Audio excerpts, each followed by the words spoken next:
Good morning વિદ્યાર્થીઓ, કેમ છો? જો આપણે ઈવીએસમાં ભણવાનું છે. ઈવીએસમાં આપણે 1 થી 5 પાઠ ભણી ગયા, બરાબર. હવે આપણે 6ઠ્ઠો પાઠ ભણવાનો છે, જેનું નામ છે ખાધા વિના ન ચાલે, બરાબર. આ તો બધાને ખબર જ છે કે ખાધા વિના ચાલતું નથી, બરાબર. પાણીનું મહત્ત્વ આપણે આગળ સમજ્યા હતા, આગળના પાઠમાં, ત્રીજા પાઠમાં. પાણી જ પાણી. એવી રીતે ખોરાકનું પણ ખૂબ જ મહત્ત્વ છે. ખાધા વગર, ખોરાક વગર પણ આપણને ચાલતું નથી, કારણ કે ખોરાક એ આપણને કાર્ય કરવાની શક્તિ પૂરી પાડે છે, શરીરની વૃદ્ધિ કરે છે અને રોગ સામે રક્ષણ મેળવવાની શક્તિ આપે છે. શરીરને શક્તિ મળે તે માટે આપણે પોષણયુક્ત ખોરાક ખાવો જોઈએ, બરાબર.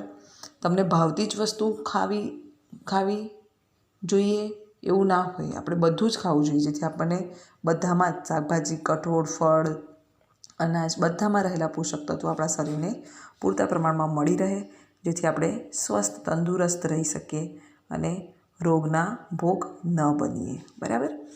એટલા માટે આપણે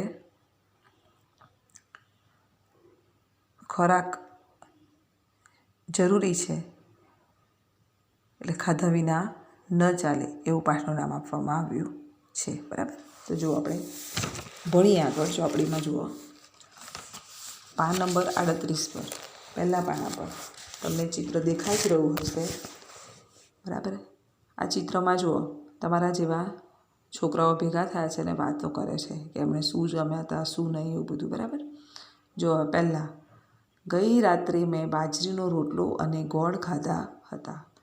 હવે એ ચિત્રનું તીર મારેલું જ છે કે કોણ બોલે છે, એમ જુઓ. આ પહેલો છોકરો છે, એ બોલે છે કે ગઈ રાતે એ શું જમ્યો હતો, એ બોલે છે. તે બાજરીનો રોટલો અને ગોળ ખાધા હતા. જો અહીંયા બધાએ અલગ અલગ જમ્યું છે એવું બતાવવામાં આવ્યું છે. હવે એની બાજુવાળી છોકરી એવું બોલે છે, મેં દાળ ભાત બનાવ્યા હતા. જો, દાળ ભાત. પછી એની બાજુવાળી છોકરી કહે છે કે ગઈકાલે મારે ત્યાં જમવાનું બન્યું ન હતું. હવે જો, એ છોકરી એવું કહે છે કે મારે ત્યાં જમવાનું નહોતું બન્યું. તો જમવાનું ન બનવાનું કારણ શું હોઈ શકે? કાં તો એ હોટલમાં જમવા ગયા હોય, કાં તો કોઈના લગ્નમાં જમવા ગયા હોય, બરાબર. એના સિવાય પણ બીજા કારણો હોય જે આપણે આગળ સમજીશું. હવે એની બાજુવાળી છોકરી જુઓ શું કહે છે, મારી માતાએ ઇડલી રાંધી હતી, મેં એ ખૂબ જ ખાધી, એ ખૂબ જ સ્વાદિષ્ટ હોય છે. ઇડલી, બરાબર. તમને પણ બહુ ભાવે છે ઇડલી સાંભાર. આપણે કેન્ટીનમાં જમતા હતા, બરાબર. ઘરે તમે ખાતા હશો, પણ જોયું છે કે તમને પણ બહુ ભાવે છે. હવે આ છેલ્લો છોકરો છે, બોલે છે, મારી માતા જ્યાં કામ કરે છે ત્યાંથી અમારા માટે દાબેલી લાવી હતી, અમે એની ખૂબ જ મજા માણી. જો, હવે એ છોકરોની મમ્મી બીજાના ઘરે કામ કરવા જાય છે, બરાબર.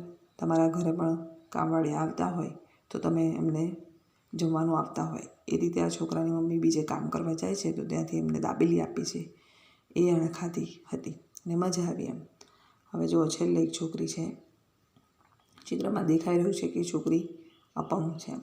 એ શું કહે છે, જુઓ, માએ ખીર અને પૂરી બનાવી હતી જે મને જરાય પસંદ નથી હતી, મેં પુડલા ખાધા હતા. એની મમ્મીએ ખીર અને પૂરી બનાવી હતી પણ એને ભાવતી નથી, એટલે એને શું ખાય છે? પુડલા. એની મમ્મી એને પુડલા બનાવી આપે છે. હવે જુઓ, છેલ્લું એક છોકરું રહ્યું, સરદારજી, બરાબર.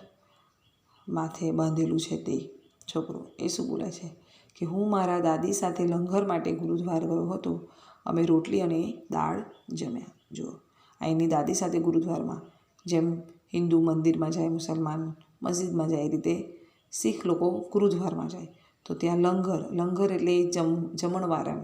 એને એમની ભાષામાં, શીખની ભાષામાં શું કહેવાય? લંગર. તો ત્યાં લંગર હોય છે તો એ લોકો ત્યાં જમે છે, ગુરુદ્વારમાં જમે છે, રોટલી અને દાળ, બરાબર. હવે આ જુઓ, બીજા પાના પર જુઓ, પાન નંબર 39 પર, પહેલાં છે યાદ કરો અને લખો. હવે તમારે યાદ કરવાનું છે અને તમારે લખવાનું છે કે ગઈકાલે રાત્રે તમે શું જમ્યા હતા, બરાબર. આ થાળી દોરેલી છે, થાળીનું ચિત્ર છે, તેમાં 3 ખાલી જગ્યા છે. 3 ખાલી જગ્યામાં તમારે લખવાનું છે કે તમે આ વિડીયો જુઓ છો એની ગઈ રાતે તમે શું જમ્યા હતા, એ જવાબ તમારે જાતે લખવાનો રહેશે, બરાબર. હવે આગળ જુઓ, વિચારો અને કહો. વિચારો અને કહો. આ જવાબ તમારે વિચારીને લખવાના છે, જે પીડીએફમાં લખવાના આવશે, બરાબર. અહીંયા જવાબ જગ્યા નથી. પણ આપણે સમજી લઈએ કે જો પહેલો પ્રશ્ન છે, તમને કેવી રીતે ખબર પડે કે ભૂખ લાગી છે?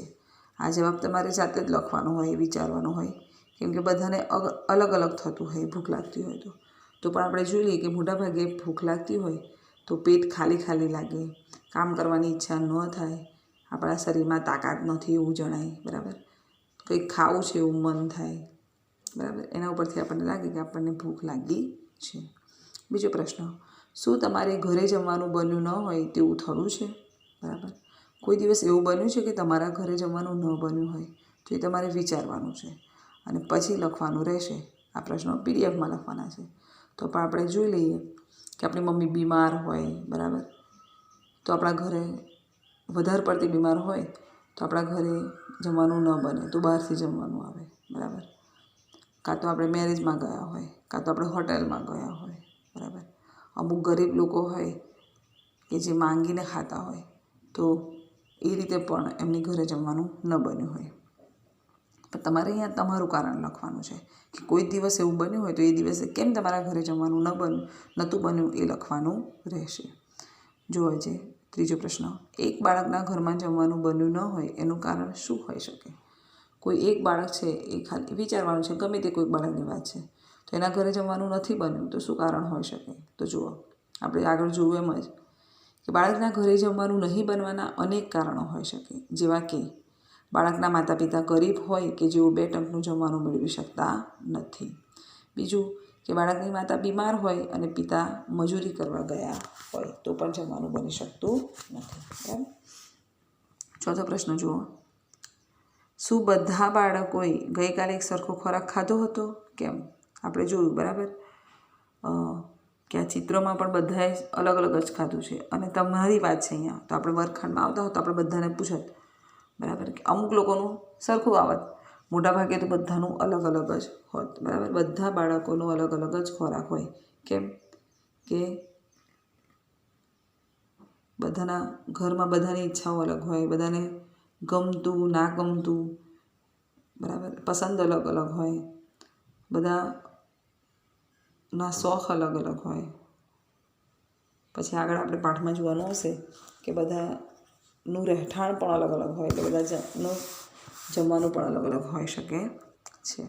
આગળ જુઓ, 5મો પ્રશ્ન, હવે તમે જે નામ પ્લેટમાં લખ્યા હતા એ બધા કાળા પાટિયા પર લખો, બરાબર. હવે આ આપણે કાળા પાટિયા પર અત્યારે લખી નથી શકતા, પણ આપણે પીડીએફમાં તમારે થાળી દોરીને પણ એ નામ લખવાના રહેશે. આગળ જુઓ, જ્યારે તમે ખૂબ જ ભૂખ્યા હોવ અને ખાવા માટે કંઈ જ ન હોય તો તમે શું કરો? હવે આ વસ્તુ તમને જ ખબર છે કે તમને બહુ જ ભૂખ લાગી હોય અને ઘરમાં કશું ખાવાનું ન હોય તો તમે શું કરો, બરાબર. તો તમે કદાચ મમ્મી જોડે જીદ કરતા હોય, રડતા હોય, મને ભૂખ લાગી છે, મમ્મી કંઈક ખાવું છે, તો તરત તમારી મમ્મી કંઈક તમને બનાવી આપે, કાં તો બજારમાંથી બિસ્કિટનું પેકેટ કે વેફરના પેકેટ જે મળતું હોય તરત લઈ આપે, બરાબર. એવું બની શકે છે. આ જવાબ તમારે જાતે લખવાનું રહેશે કે તમે શું કરો છો. આગળ જુઓ, વિપુલનું કુટુંબ. હવે એક કુટુંબની વાત દ્વારા આપણને ખોરાકનું મહત્ત્વ સમજાયું છે અને કેમ કોઈ ખોરાક એક ગમે તે ખોરાક હોય બધા ખાઈ શકે છે એવું જરૂરી નથી, કોઈ નથી ખાઈ શકતું, કોઈ ખાઈ શકે છે, તો એવું કેમ, એવું આપણને આ કુટુંબ દ્વારા સમજાવેલું છે. વિપુલ નામનો છોકરો છે જેનું કુટુંબ છે. જુઓ, વિપુલના ઘરમાં 4 સભ્યો છે. વિપુલ નામના છોકરો છે એના કુટુંબની વાત છે. એના ઘરમાં કેટલા જણ છે? 4 લોકો રહે છે. કોણ કોણ છે? જુઓ, વિપુલ ખાય છે એવું બધા ખાતા નથી. શું તમે એવું વિચારો છો કે વિપુલ જમે છે એવું જ ઘરના બીજા લોકો જમતા નથી કે જમી શકતા નથી? એવું કેમ થતું હશે? જુઓ, હવે વિપુલ જે ખાઈ શકે છે એ બધા જ ખાઈ શકતા નથી. આપણને એવો વિચાર આવે કે કેમ નહીં ખાઈ શકતા હોય, તો આપણે જોઈએ એવું કેમ. તો જો ચાલો આપણે વિપુલના કુટુંબ વિશે જાણીએ. શાળાએથી પાછા આવતા વિપુલ મકાઈ ડોળો લઈને આવે છે. જો લઈને આવ્યો. શું લઈને આવે છે? સ્કૂલ છૂટે છે, ઘરે આવે છે એટલે શું લઈને આવે છે? મકાઈ ડોળો. હવે મકાઈ ડોળો એ કેવી વસ્તુ છે? કઠણ વસ્તુ છે, કડક વસ્તુ છે, બરાબર. તે ઘરે આવ્યો અને તેની માતાને પૂછ્યું, મુન્ની ક્યાં છે? મારે તેને જોવી છે. મુન્ની હવે એની બેન છે જે 6 જ મહિનાની છે, આગળ આવશે, બહુ નાની છે, એટલે એવું કહે છે કે મુન્ની ક્યાં છે? મારે જોવી છે. તેની માતાએ કહ્યું મુન્ની ઉપરના રૂમમાં છે. જો એની મમ્મી કહે છે કે ઉપરના રૂમમાં એ છે. વિપુલે તેની દાદીનો હાથ પકડી કહ્યું, તમે પણ મારી સાથે ઉપર આવો. જો હવે વિપુલના ઘરમાં ત્રીજું કોણ છે? એના દાદી, બરાબર. તો એના દાદીને પણ એ હાથ પકડીને ઉપર લઈ જાય છે. તેની માતાએ વિપુલને રોક્યો, કહ્યું, બાને ભોજન કરી લેવા દે, મેં એમના માટે દાળમાં રોટલી પલાળી છે. જો એની મમ્મી એવું કહે છે કે હમણાં દાદીને ના લઈ જતો, મેં એમના માટે ભોજન તૈયાર કરીને રાખ્યું છે, દાળમાં રોટલી પલાળીને રાખી છે. હવે જુઓ, રોટલી પલાળવી કેમ પડી? કારણ કે દાદીમાં ઘરડા છે, બરાબર. દાદીના દાંત દુખતા હોય, કાં તો ના હોય, કમજોર હોય, બરાબર. એટલે એ કડક વસ્તુ ખાઈ શકતા નથી, એટલે રોટલી પલાળી હોય, ફોગાઈ હોય એટલે ફટાફટ જમી લે છે. આગળ જુઓ, દાદીએ વિપુલની માતાને કહ્યું, શું તે દાળમાં ખાંડ નાખી છે? દાદીએ વિપુલની માતાને પૂછે છે કે દાળમાં રોટલી પલાળી છે, પણ એ દાળમાં તે ખાંડ નાખી છે એમ. તો વિપુલની માતાએ કહ્યું, મેં દાળ ચાખી છે, તે સારી જ બની છે. વિપુલની મમ્મી એવું કહે છે કે હા, દાળ સારી જ બની છે. મતલબ કે દાદીને દાળ કેવી ભાવે છે? ગળી, ખાંડ નાખેલી દાળ ભાવે છે, બરાબર. આ પ્રશ્ન યાદ રાખવાનો છે, પૂછાય છે કે વિપુલના દાદીને કેવી દાળ ભાવે છે? તો વિપુલના દાદીને ખાંડ નાખેલી દાળ ભાવે છે. આગળ જુઓ, વિપુલે તેના દાદીની થાળી લીધી, તે દોડીને ઉપર ગયો, તેણે દાદીને પણ ઉપર આવવા કહ્યું. જુઓ, વિપુલ હવે દાદીને ઉપર લઈ જાય છે, આવા કહે છે, અને એમનું ખાવાનું, એમનું ભોજન પર તે ફટાફટ ઉપર લઈ જાય છે, અને પછી એવું કહે છે કે દાદી તમે આવો. દાદી ધીરે ધીરે જાય છે. કેમ? કે દાદી ઘરડા છે, તે દાદરા પગથિયા જલ્દી ચડી શકતા નથી. જુઓ, દાદીએ કહ્યું, હું તારી ઉંમરની હતી ત્યારે થોડીક જ વારમાં પર્વત પર ચડી જતી હતી. દાદી એવું કહે છે વિપુલને કે જો હું તારી ઉંમરની હતી, એટલે કે નાની હતી કે જવાન હતી, ત્યારે હું ફટાફટ ચડી જતી હતી, પર્વત પણ ફટાફટ ચડી જતી હતી. પગથિયા ચડતા અત્યારે એમને વાર લાગે છે. વિપુલ મકાઈ ડોળા ખાતો હતો, તેણે તેના મમ્મીને મકાઈ આપી. વિપુલે હાથ ધોઈ લીધા પછી નાની મુન્નીને ઉચકી. જો વિપુલ મકાઈ ડોળો લઈને આવ્યો હતો ઘરે, બરાબર. તો એ ખાય છે અને એની મમ્મીને આપે છે. તેની મમ્મી મકાઈ ડોળો ખાઈ શકે છે, પણ દાદી મકાઈ ડોળો ખાઈ શકતા નથી, કારણ કે દાદીના દાંત એ ગરડા છે, એટલે દાંત નથી, કાં તો કમજોર છે, બરાબર. ત્યાર પછી મકાઈ ડોળા ખાઈને હાથ ધોઈને વિપુલ એની બહેનને ઉચકી લે છે. અચાનક મુન્ની રડવા લાગી. મામીએ કહ્યું, તે ભૂખી થઈ છે. હવે ચોથું સભ્ય કોણ છે એના ઘરમાં? મામી, બરાબર. વિપુલ, વિપુલની મમ્મી, વિપુલના દાદી, મુન્ની અને મામી. તો મામી એવું કહે છે કે તે ભૂખી થઈ છે. આ મુન્નીને ખવડાવવા નીચે બેઠી. મા મુન્નીને ખવડાવવા નીચે બેઠી. જુઓ, હવે નાની છે, 6 મહિનાની, એટલે મુન્નીનો ખોરાક શું છે? તેની માતાનું દૂધ, બરાબર. તેની મા એને નીચે બેસીને જમાડવા બેસે છે.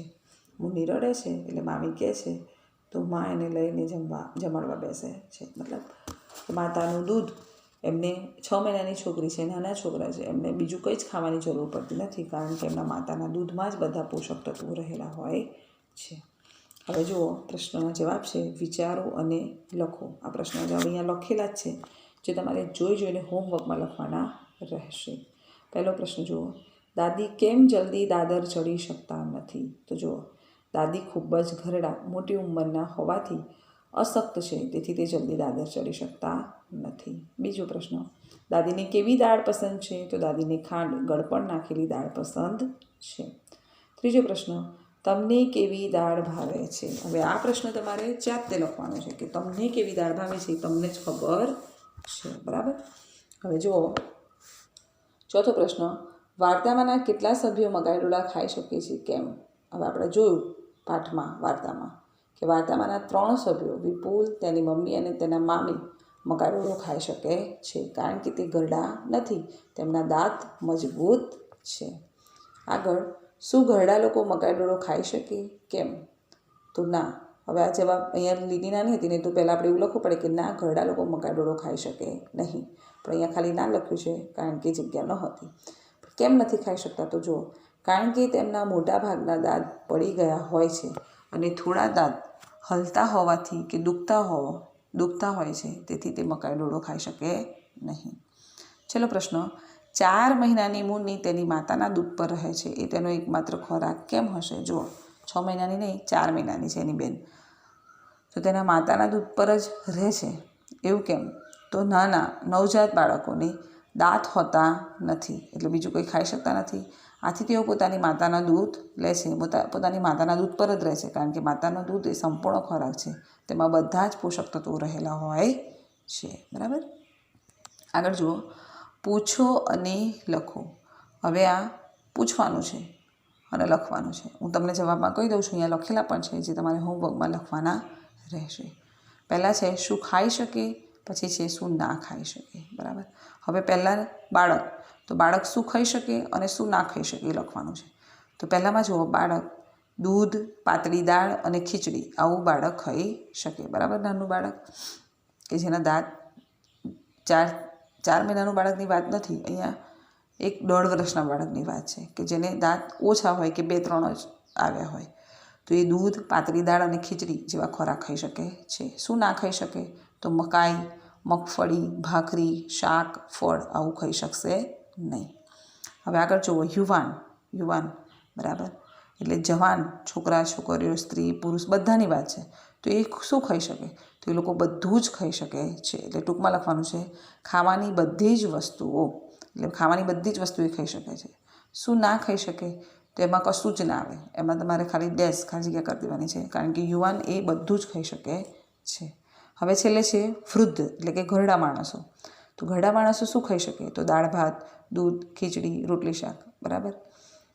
હવે એ લોકો શું ના ખાઈ શકે, તો કડક વસ્તુઓ, મગફળી, મકાઈ, ડોળો, રોટલો, ભાખરી, ગોળ. બરાબર. આવું જે કડક વસ્તુ હોય તે ખાઈ શકતા નથી. બરાબર. જો આગળ, આપણે શું ખાઈ શકીએ, શું ના ખાઈ શકીએ તેના વિશે જોયું. આપણે બધું જ કાયમ ખાઈ શકતા નથી. બરાબર. આપણને ભાવતું હોય કે ના ભાવતું હોય, આપણે ખાઈ લેવું જોઈએ એવું કહેવા માગે છે. બધી જ ભાવતી વસ્તુ આપણે રોજ મળે એવું જરૂરી નથી. આગળ જુઓ, ચાલો આપણે જે વસ્તુઓ ખાઈ શકીએ તેના વિશે વાત કરીએ. બરાબર. હવે અહીંયા લખ્યું છે પહેલાં, ભાવતી વસ્તુ ઉપર ગોળ કરો. હવે આ જવાબ તમારે ચોપડીમાં જાતે લખવાનું છે, કે તમને શું ભાવે છે એના ઉપર તમારે ગોળ કરવાનું છે. ભાત, ઘઉં, જવ, ચણા, મકાઈ, બાજરી, સાબુદાણા, નાગલી આ બધા અનાજના નામ છે. જે તમને ભાવતા હોય એના પર ગોળ કરવાનું છે. આગળ જુઓ, આપણો મોટાભાગનો ખોરાક વિવિધ વસ્તુઓનો બનેલો છે. કઈ વસ્તુઓ કઈ જગ્યાએ સરળતાથી ઉગી શકે છે તેના આધારે અલગ વસ્તુઓ વિવિધ વિસ્તારમાં ખવાય છે. જુઓ, હવે આપણે આગળ અનાજ જુઓ, ભાવતી વસ્તુ પર ગોળ કરવાનું છે.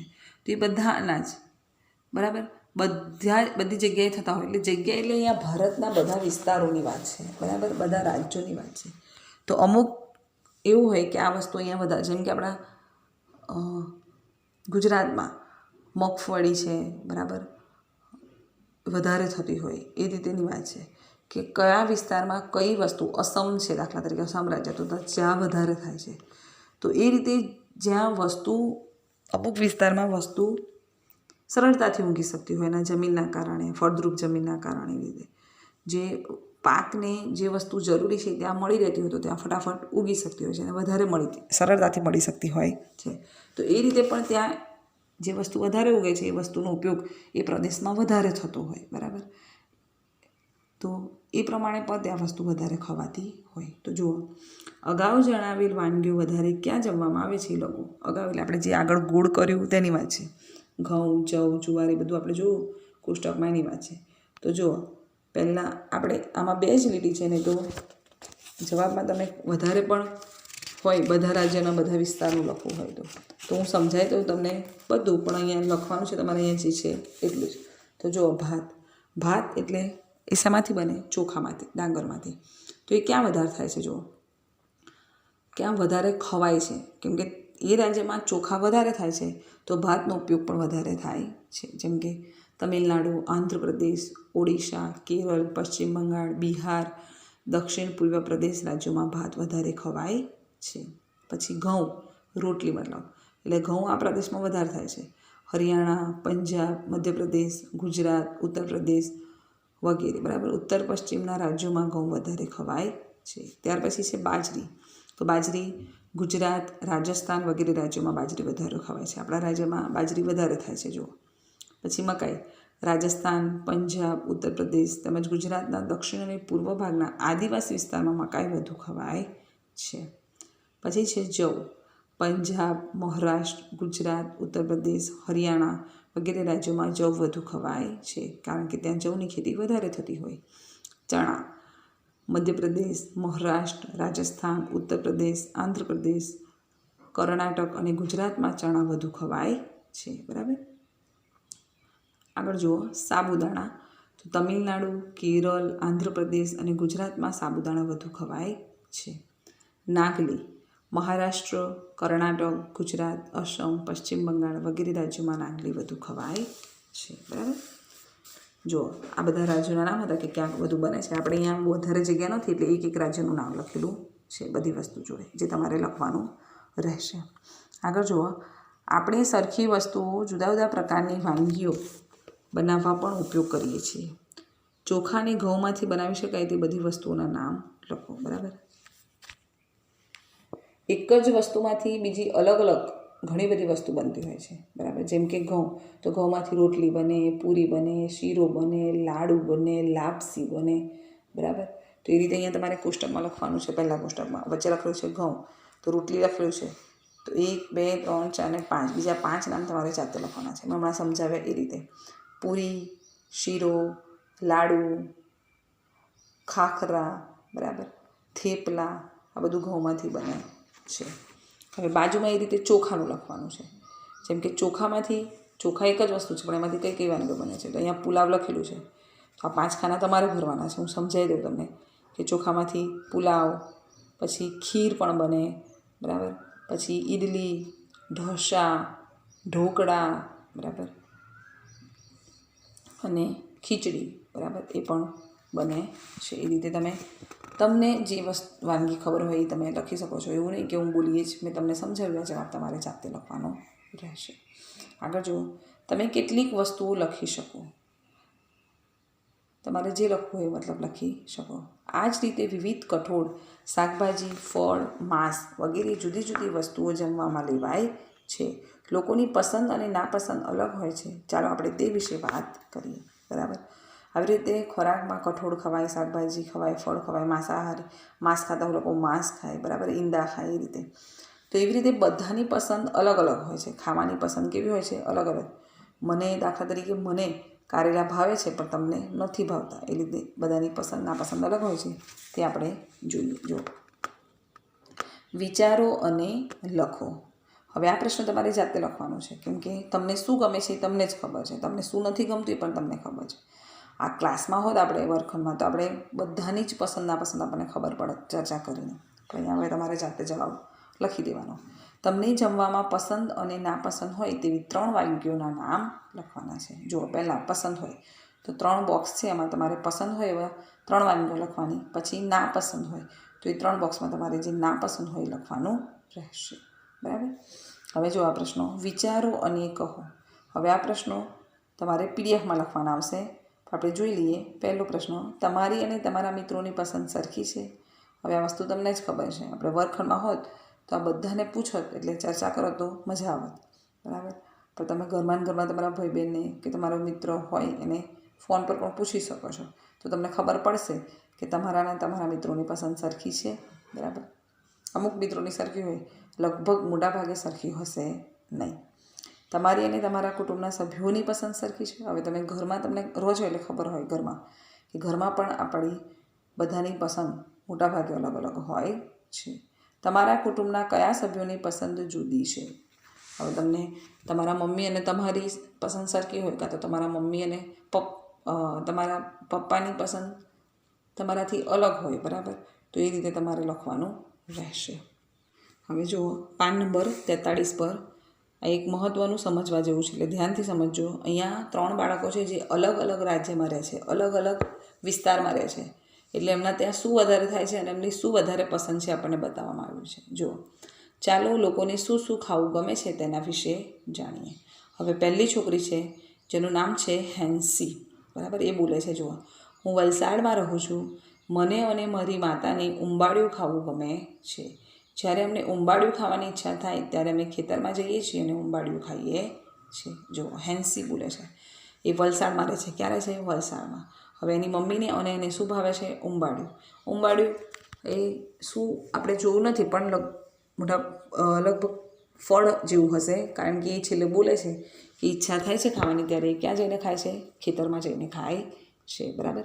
એટલે એક જાતનું ફળ હશે જેની મમ્મીને એને બહુ ભાવે છે, જે વલસાડના વિસ્તારમાં વધારે થતું હશે. હવે જુઓ આગળ, હવે પણ છોકરી છે જેનું નામ છે જૂની. શું નામ છે? જૂની. એવી બોલે છે, હું કાશ્મીરમાં રહું છું, મને રાઈના તેલમાં બનાવેલી માછલી પસંદ છે. જુઓ, આ છોકરી ક્યારે છે? કાશ્મીરમાં, બરાબર. ત્યાંનો ખોરાક માંસ હોય, માછલી હોય, એ વધારે ખોરાક ત્યાં થતો હોય, એને માછલી ખૂબ ભાવે છે. પણ શેમાં બનાવેલી? પાછી રાઈના તેલમાં બનાવેલી વધારે ભાવે છે. એકવાર હું ગોવા ગઈ હતી, અમે ત્યાં માછલી ખાધી હતી, પરંતુ તેનો સ્વાદ જુદો હતો. જુઓ, એ ગોવા જાય છે ત્યારે માછલી ખાય છે, પરંતુ તે સ્વાદ જુદો હોય છે. એવી રીતે વિસ્તાર પ્રમાણે સ્વાદ પણ અલગ અલગ હોય છે. આને રાઈના તેલની ભાવે છે તો ગોવામાં બીજા કોઈ તેલની થતી હોય, બરાબર. એ રીતે વિસ્તાર પ્રમાણે બનાવવાની રીતો પણ અલગ અલગ હોય છે. મારી માતાએ કહ્યું, આ દરિયાની માછલી નારિયેળના તેલમાં બનાવી છે એટલે જુદી લાગે છે. જુઓ, એની મમ્મી એવું કહે છે કે દરિયામાંથી મળેલી માછલી છે અને શેમાં બનાવી છે? નારિયેળના તેલમાં, એટલે કે કોપરેલમાં બનાવેલી છે. જ્યારે એને રાઈના તેલની ખાધેલી છે એટલે એને સ્વાદ જુદું લાગે છે. એવી રીતે બધા વિસ્તારમાં વસ્તુઓ બનતી પણ અલગ અલગ હોય છે, સ્વાદ પણ અલગ અલગ હોય છે. આગળ જુઓ, થોમસ. હવે થોમસ નામનો છોકરો બોલે છે કે હું કેરળમાં રહું છું, કેરળ રાજ્ય, બરાબર. મને 2 વસ્તુઓ ખાવી ખૂબ જ પસંદ છે. એને 2 વસ્તુ ખૂબ ગમે છે. બંને મારા આંગણામાં થાય છે. એક ઊંચા વૃક્ષ પર ઉગે છે અને બીજું જમીનની અંદર ઉગે છે. જુઓ, એને જે 2 વસ્તુ ભાવે છે એના આંગણામાં જ થાય છે. એક ઊંચા ઝાડ પર થાય છે અને બીજું એક જમીનની અંદર થાય છે, બરાબર. એટલે કંદમૂળ હશે. બાફેલા સાબુદાણા નારિયેળમાંથી બનાવેલી કઢી સાથે ખાવાની ખૂબ જ મજા આવે છે. જુઓ, બાફેલા સાબુદાણા એને ખૂબ ભાવે છે અને એ પણ કોની સાથે? કે નાળિયેરમાંથી બનાવેલી કઢી. હવે એના કેરળમાં જો આપણે નાળિયેરમાંથી કઢી, મને નથી ખબર કેવી રીતે બનાવાય, મેં નથી જોઈ, તમે જોઈ હોય તો ખબર નહીં, પણ ત્યાં કેરળમાં પ્રખ્યાત છે. જો, બાફેલા સાબુદાણા સાથે નાળિયેરમાંથી બનાવેલી કઢી સાથે એને ખાવાની ખૂબ જ મજા આવે છે. તેનો સ્વાદ ખૂબ જ સરસ હોય છે. જો, અહીંયા આપણે 3 છોકરાઓએ 3 વિસ્તારનું અલગ આપણને કીધું. પહેલાં હેન્સી વલસાડનું બોલે છે, જૂની કાશ્મીરનું બોલે છે અને થોમસ કેરળનું બોલે છે. 3 રાજ્યોમાં થતી વસ્તુઓ અને સ્વાદ પણ અલગ અલગ હોય છે અને 3 બાળકોની પસંદ પણ અલગ અલગ છે. એ જોવા આપણને મળ્યું. એવી રીતે બધાની જ પસંદ અલગ અલગ હોય છે, બરાબર. જો આગળ, આપણે શું જમીશું તે નક્કી કરતા કારણો કયા છે? તેના ઉપર ખરું કરો, યાદીમાં ઉમેરો. હવે અહીંયા એક યાદી આપી છે જેમાં 2 યાદી લખેલી છે. હવે આગળ જે 3 ખાલી જગ્યા છે એ આપણે લખવાની છે. જે અહીંયા લખેલી છે તમારે જોઈને લખવાનું રહેશે. તો જુઓ, આપણે શું જમવું છે, આજે આપણા ઘરે શું બનશે, એ કયા આધારે નક્કી કરવામાં આવે છે એ જોવાનું છે. તો જુઓ, ઉતાવળ હોય, કંઈક જવાનું હોય તો સરળતાથી શું મળી રહે છે, મમ્મી આવું વિચારશે કે ફટાફટ શું બની જશે અને ફટાફટ આપણને શું મળી જશે, આવું વિચારીને ખાવાનું બનાવતી હોય છે, બરાબર. પછી બીજું, આપણે શું ખરીદી શકીએ. હવે મમ્મી બજાર ગઈ હોય તો બહુ મોંઘું શાકભાજી હોય તો ના લઈ શકે, એટલે આપણે વ્યાજબી હોય, બરાબર, અને બધાને શું ભાવે છે એ રીતે જલ્દી શું ખરીદી શકે છે એ રીતે મમ્મી શાકભાજી ખરીદે અને બની શકે છે. તો ત્રીજું કારણ આપણે લખેલું છે વાર તહેવાર, બરાબર. હવે વાર તહેવાર એ પણ મહત્ત્વનું કારણ છે કે આપણા ઘરે તહેવાર હોય કે કોઈ પ્રસંગ હોય તો એ આધારે પણ નક્કી થાય કે આપણા ઘરે શું જમવાનું બનશે, બરાબર. તહેવાર હોય તો નવું જમવાનું બને, એ રીતે. આગળ, તેમાંથી મળતું પોષણ. હવે આપણે આ ખાઈશું તો આપણને એમાંથી શું મળશે, એમ કેવી પોષણ સારું મળશે. એકને એક ખોરાક ખાવાથી આપણને આપણા શરીરમાં તાકાત રહેતી નથી, બીમાર પડાય છે. એકને એક ખોરાક ખાવાથી આપણને બધા જ પોષક તત્વો મળી રહેતા નથી, એટલે અલગ અલગ ખાવા જોઈએ. તો એમાંથી મળતા પોષણ દ્વારા પણ નક્કી થાય કે આપણા ઘરે શું બની શકે છે. હવે છેલ્લું, પસંદ નાપસંદ. આ મહત્ત્વની વસ્તુ છે. ઘરમાં 5 જણ રહેતા હોય પણ કારેલા બનાવવાના હોય તો 4 જણને ના ભાવતા હોય, 1 જ જણને ભાવતા હોય તો જલ્દી બનતા નથી, બરાબર. વધારે શું પસંદ છે એ રીતે મહત્ત્વનું હોય છે કે બધાને શું ભાવશે એ નક્કી કરીને જમવાનું બનાવવામાં આવે છે, બરાબર. આ રીતે કારણો આપેલા છે કે આ કારણો દ્વારા નક્કી થાય કે આપણા ઘરે શું બનશે અને શું નહીં બને. આગળ જુઓ, યાદ કરો અને લખો કેટલીક વસ્તુઓના નામ આપેલા છે, અહીંયા કોષ્ટકમાં બધા જ નામ આપેલા છે, તો એ કોષ્ટકમાંથી તમે જે ખાઈ શકતા હોય તેની સામે ખરું કરવાનું છે, બરાબર. અને આપણને ખબર ના હોય તો આપણે જોઈ લઈશું કે શું કોઈ વિશે તમે ચોક્કસ ના હોય તો તમારા શિક્ષકને પૂછો, તો એ આપણે સમજીએ છીએ. જો હવે જેની સામે આપણે જે ખાઈ શકતા હોય તેની સામે ખરું કરવાનું છે. જો કેળના ફૂલ તો ન ખવાય, બરાબર. એની બાજુમાં મરઘીના ઈંડા તો ખવાય, એટલે શું આવશે? ખરું. પછી ફુલેવર તો શું આવશે? ખરું, બરાબર, ખવાય. હવે નીચે કેળના ફૂલની નીચે સરગવાના ફૂલો તો ન ખવાય, એટલે ખાલી આવશે. પછી અળવીના પર્ણો, જેમ ધાણાના ભાજીના પાના હોય એમ અળવીના પર્ણો આવે છે, તે ખવાય, તો ખરું આવશે.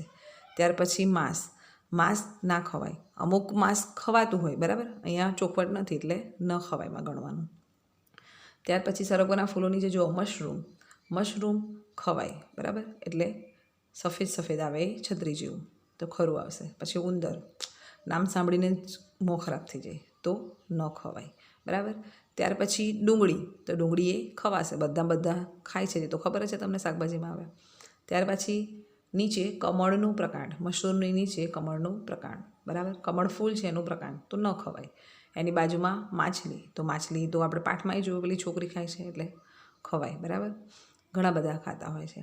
ત્યાર પછી કરચલો, હવે કરચલો કોઈ ખાતું હશે એટલે ખરું કરવાનું છે, આપણે ખાધો નથી. પછી કમળના પ્રકારની નીચે લાલ કીડી, તો લાલ કીડી તો ખવાય? ના ખવાય, બરાબર. પછી દેડકો નામ સાંભળીને પણ આપણું મોં ખરાબ થઈ જાય, બરાબર, એટલે દેડકો પણ ખવાશે નહીં. ત્યાર પછી ઘાસ, તો ઘાસ આપણે ખાઈએ? ના, ઘાસ કોણ ખાય? ગાય ભેંસ બધા ખાય, એટલે ન ખવાય.